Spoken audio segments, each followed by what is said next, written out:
Seth Rollins, he said nothing as usual. I'm the visionary, sing my music, blah, blah, blah, blah. So then Drew McIntyre comes out.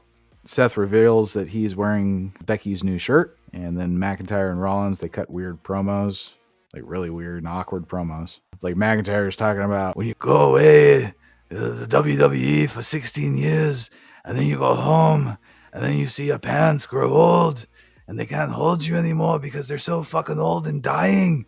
And then your mom passes away. You know that, Seth. You have a child who's going to die one day. So then McIntyre says he needs Seth's title. And then Seth says he pities McIntyre.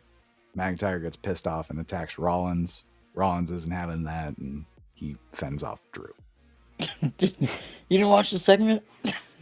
Yeah, they've cut weird ass promos, and then just what I said. McIntyre, he says he needs Seth's title. Seth says he pities McIntyre. McIntyre tries to attack Rollins. Rollins fends off McIntyre. What did I miss? Okay, I got it. Okay. So this was just so good between the two of them. Oh God. Yes, that's right. I gotta appreciate this. First of all, I think I'm coming around on Seth Rollins. I think I'm starting to be in on Seth Rollins. What he was wearing, that's, trying to push that. I'm really trying to push that aside. But he was definitely wearing a blouse. There's no mistaking about that. And it was like the Seinfeld pirate puffy shirt. Yeah, that's exactly what it fucking reminded me But of. it was red. He's trying to have his chest puffed out with his fucking stupid ass blouse on. Drew McIntyre, he cuts this promo. He left his homeland to come pursue his dream. Basically, in his promo, he talks about the sacrifices that you have to make. He did tell a story that his mother, she gotten ill. He was going to go back home to see her. And she said, no, you can't. You got to keep living your dream. Then she passes away. Now this has to be all worth it because I didn't even get to spend the last moments with my mom because I'm out here chasing my dream. And she said, you have to stay out there. You have to finish what you're after. So that's why I need that title. That's all well and good, but last week McIntyre was talking about there's going to be no more pity from me, blah, blah, blah, blah, blah. So why the fuck is he having this heartfelt story with Seth Rollins? It's just very inconsistent.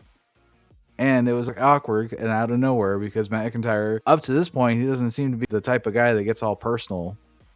Well, he did. He finally laid out why he needs to win this title. Yeah. And then Seth Rollins, that's when he said, I have a daughter. That's all he has. Becky and my daughter. And my basically blouse. what Seth Rollins said, that's such a heartfelt story. And one day you'll probably finish that dream. You'll be a champion. You'll validate what you've been doing. But unfortunately, I'm champion right now. So it ain't going to happen. Just putting yourself in that kind of a situation. Oh, I really feel for your story. Unfortunately, you're not going to beat me. So the buck stops here. It kind of reminds me, far lesser effect, right? But Michael Parsons, Dallas Cowboy defensive end, he has this podcast. And week 1, the Dallas Cowboys, they bludgeoned the New York Giants. I think it ended up being like 50-0 or something. They kept Daniel Jones in the whole game for some reason, even at 50-0. And Michael Parsons, he was on his podcast and he's like, they really should have took Daniel Jones out. I felt bad what I had to keep doing. There's no reason for him to be in the game 50-0, but I wasn't going to stop what I was doing because I got to do what I got to do. And it kind of reminds me of that kind of a situation. Like, in another universe, Drew McIntyre, I would root for you to be champion. But unfortunately, because I'm the champion, maybe if you go to a SmackDown or something, you can be champion, but you're not going through me. That's pretty much the build there. And then, Seth Rollins, he said last week he told Punk that he hated him. This week he's not going to do that. I'm just going to tell you, I pity you. And then Drew McIntyre attacks Seth Rollins. And then he ends up Alabama slamming him on the steps. Face first. Oh, that's right. McIntyre attacked Rollins after that. My bad. I did miss that. So, I don't know. Maybe Drew McIntyre does win at day 1. Probably not, but... Because I don't know if just Rollins and Punk by itself. The whole thing is Punk needs to win the Royal Rumble. He's already said that's his trajectory to main event WrestleMania. Right. In order to have the Seth match, he would need to be champion. So I don't think he's losing McIntyre. Yeah, I don't think he is, but, there's a lot of chatter on the internet machine that this match doesn't need the title, which It's It such a does. narrative I'm so tired of, by the way. Let me go on a little rant here. Okay. Remember when there was a time that the title was like the most important thing on the show?